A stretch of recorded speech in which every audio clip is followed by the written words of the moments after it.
A strange evil affects the lives of those in the great house of Collinwood. Deceit and treachery are becoming a way of life.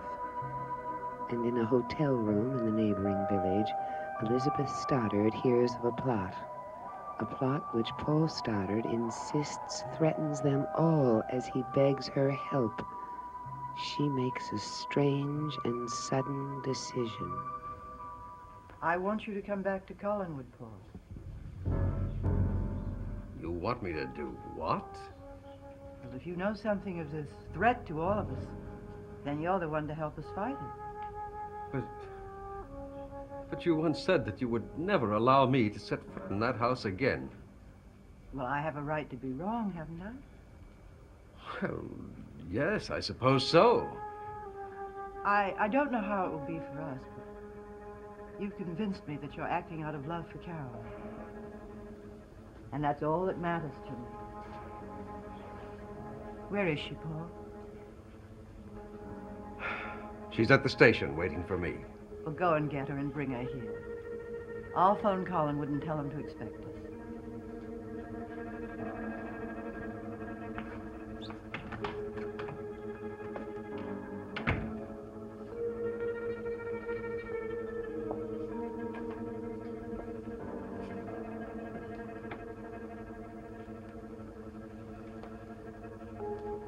Give me Collinsport 6817, please.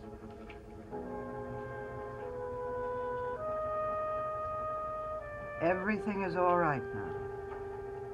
He's returning to Collinwood with me. Excellent. You have done well.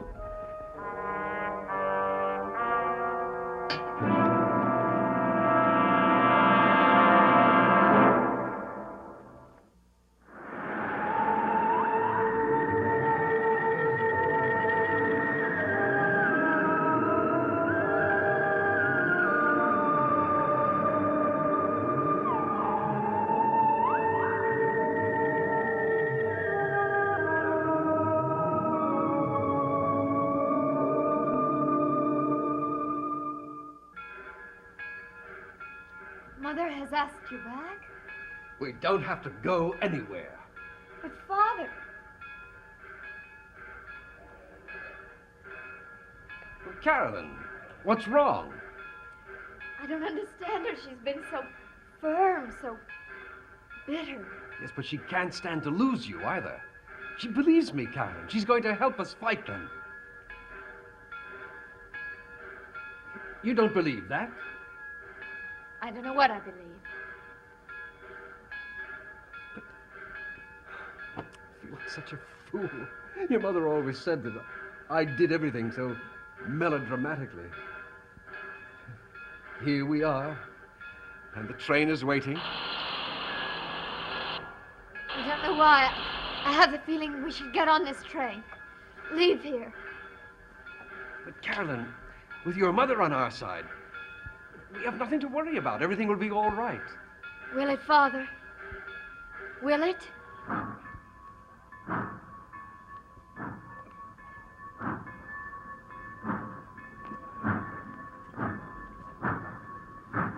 Come on, dear. Let's go home.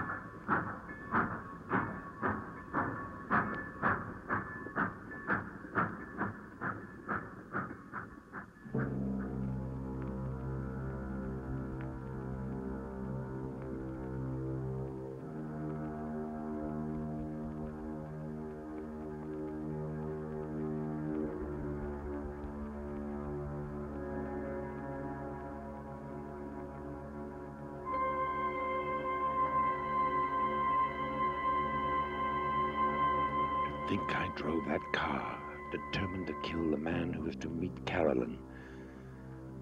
And that man was you, Quentin. I must kill you now. No. You saved me once when dawn was coming. I owe you one chance at life. The same chance you gave me.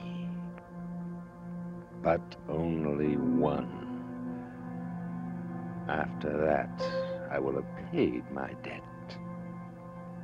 I can do whatever I must then.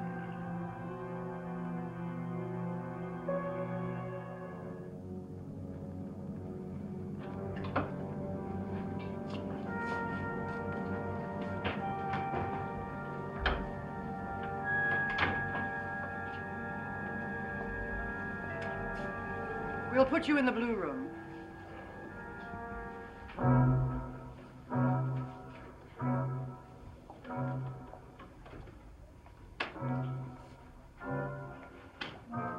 Father. Now, Paul. Well, it's nice to be greeted by such a friendly face. You won't find much changed.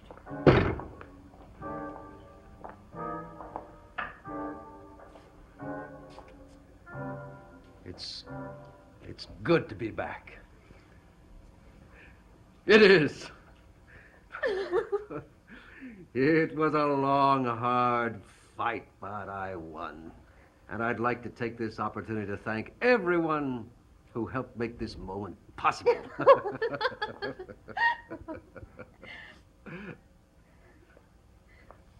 Things are going to be different this time. I mean, I'm going to be different. You'll see. We know, Father. Perhaps I keep telling myself to make sure I really understand. Well, why don't we all have a drink? That's what normal, ordinary people do on a festive occasion. It's a wonderful idea. We should have champagne. No. Whiskey for your father. Father? Sherry, please.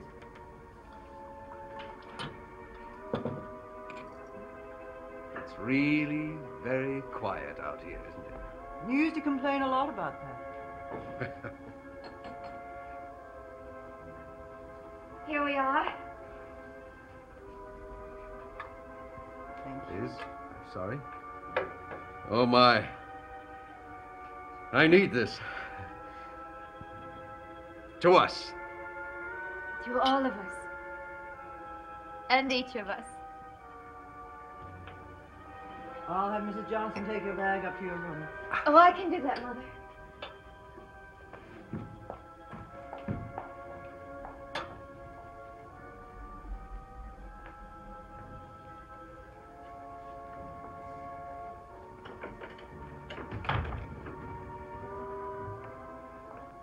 Well, Well, what?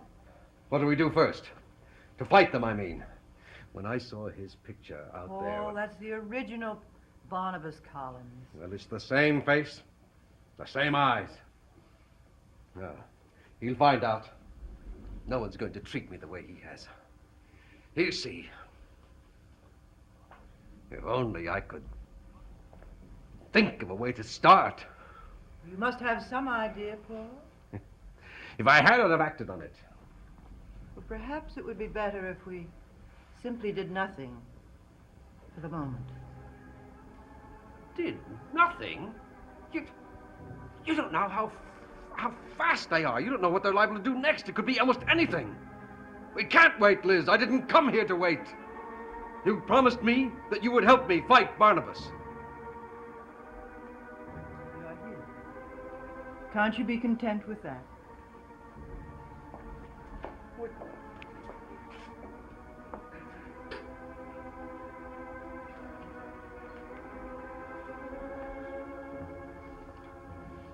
You didn't believe me. Well, then why am I here? Why? You're here because obviously everything Carolyn told me is true. You're not well, Paul. You know very well what's wrong with me. I do, yes. But do you? Yes, I certainly do. I want to help you, Paul. For your sake and for Carolyn's. I meant it when I said we'd fight it together. And I intend to fight this belief that everyone is against you. This madness about a plot. Madness? I'll show you the note. The note that said, payment due. And now you certainly don't believe that I wrote it to myself. I'm sure there are many payments due, Paul. You've never been very conscientious about money. It is not money.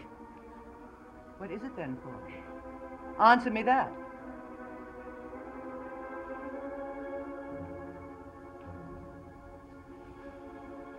don't know. I know one thing. Barnabas Collins is an evil man. Yes, evil. And he's not alone.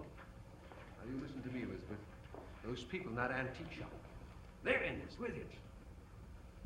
I know it. No, I know it. I know it. They have an organization. You can't tell who's one of them, Elizabeth. Elizabeth, they're going to kill us all. But if you're not going to help me, I am going to the police. Well, if you want to, Paul, there's not very much I can do to stop you. I'm going to call them right now. Exactly what are you going to say? You'd better decide before you call. If you told them what you told me, don't you think they'll find it a little improbable? What crime has been committed, Paul?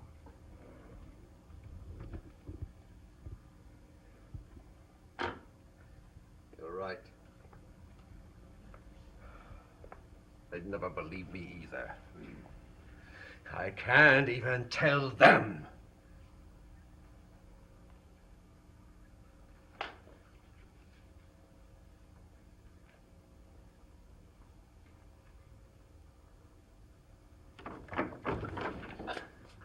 You weren't listening.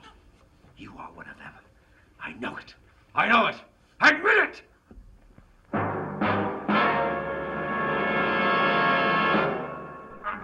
You'll tell them what you heard. I know it. Paul, stop it! She's one of them. She is not.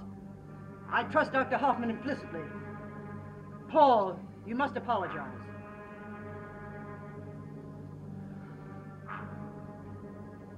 Well, I'm sorry.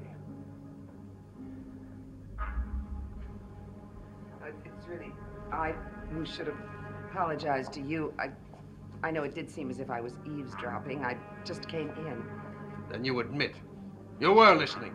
Anyone who came in couldn't help hearing, Mr. Stoddard. You have met before. Several times, Carolyn wanted me to see her father. Mrs. Johnson is as full of complaints as ever. Really, Judy, I wish you'd give her something to improve her disposition. Have you just come from the hospital? No, I'm just going to the hospital. I stopped here to pick up my bag. Do you want to join me? Would you mind, Father? Of course he wouldn't. It'd be good for your father to rest. You are not going to convince me that I am sick. None of you! So stop trying!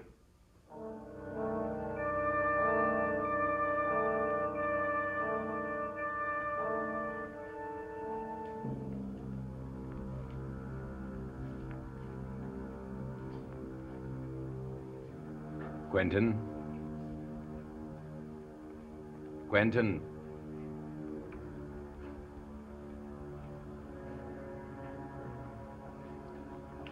Quentin?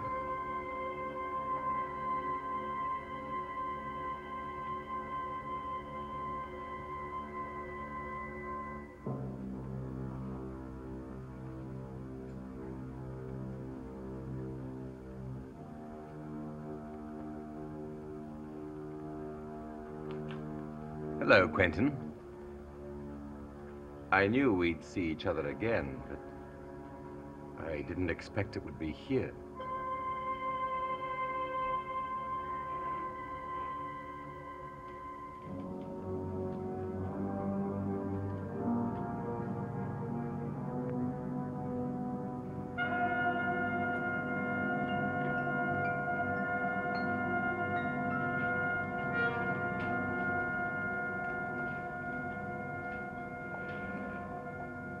Would you like me to have that taken down?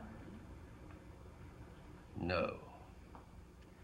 I'm not going to let it disturb me. I'm glad that's your attitude, Paul. I'm going to make it work for me. Every time I pass that picture, it's going to remind me that I need evidence. Evidence. You see, I didn't imagine this. Elizabeth, I'm not mad. I'm in a curious position of knowing the criminals, but not the crime. But I'll find out. I'll find out.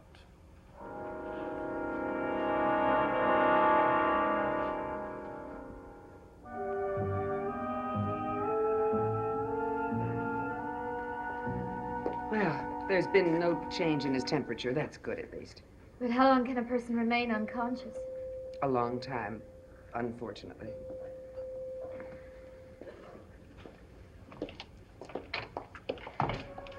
Good evening. What are you doing here? I gave instructions that there were no visitors allowed. Working out some of my guilt, I suppose. After all, I am the one responsible for this poor man's unfortunate condition. Is he still the same, Barnabas? No, actually, there's been a change. Hello. Grant! Oh, Grant! Grant. Why do you call me that? But who are you? Well, come on, tell me. I'd like to know.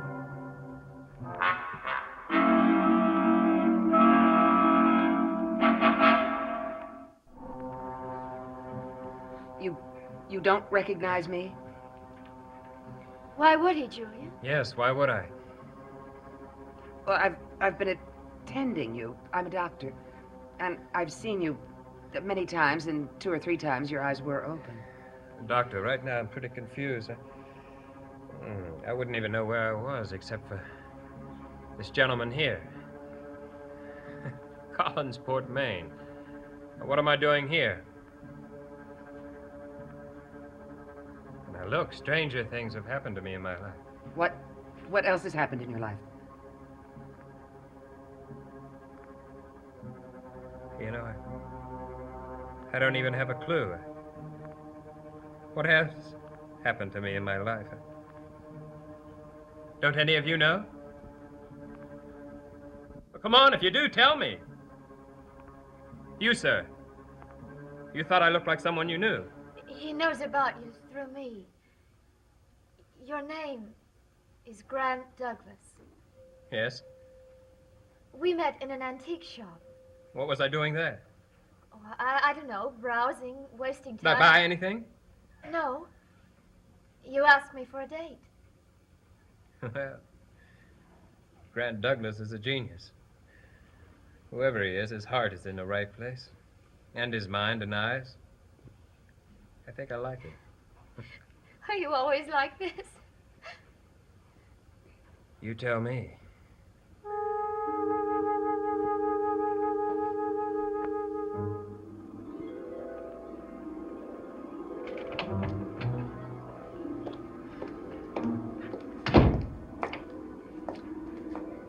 It's very stupid. If you do ask him if he recognized you, you might have given the whole thing away in front of Carolyn.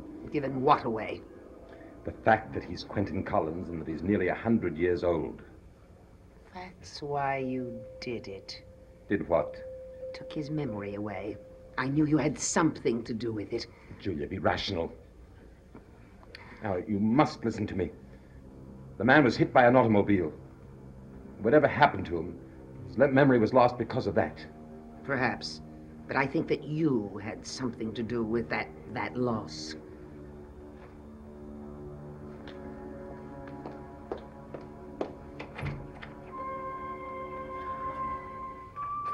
Dr. Hoffman checked your identification and found that you live at... 115 Elm Street, Portland, Maine, apartment 3A. Oh, why can't I remember? I don't know anything about myself. Now, surely someone here must have known me. Your landlady there said that you had no wife and no immediate relative. Well, she must have told you something. Very little. Well, look, could you bring her here? I've got to find out. Now, look, there may be some clinical case to both of you, but... No. Well, then tell me. Who am I? The man who left here said I was someone named Quentin Collins, whoever he is. He said what? Quentin Collins, do you know him? Julia, why would Barnabas say that? You'll have to ask him, Carolyn. Well, what's wrong with this Quentin Collins? Why do you seem so surprised? Because Quentin Collins lived 100 years ago. Well, then, I can't very well be Quentin Collins, can I? Huh? Mr. Stoddard, I want something from you. Well, you're the only one in this house who does. Perhaps you You are disturbed without reason, but I have a hunch that there is a reason. Now, what story was it that you could not tell the police? And if you know the answer to why Barnabas is behaving in this peculiar fashion, you must tell me. Well, now, you don't waste time, do you, Doctor? No, and You come right to the point. I hope you will, too. Oh, yes, I will. Because you are the answer. When I think what a terrible judge of character I am, I thought you were the... But anyway, this Barnabas, he's connected with some group. Some kind of an organization. And they are going to...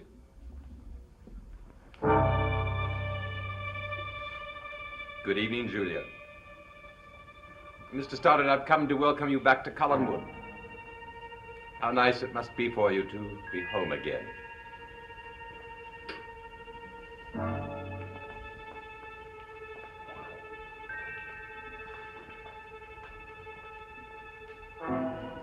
You have quite an effect on him, Barnabas. Julia. Do we really have anything to say to each other?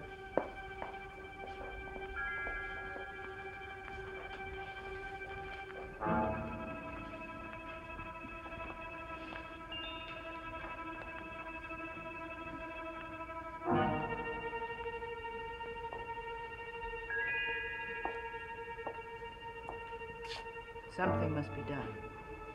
Bringing him here was not the answer. He's been talking. Someone will listen. Believe him. Something must be done. No. Paul Stoddard will be taken care of by someone else.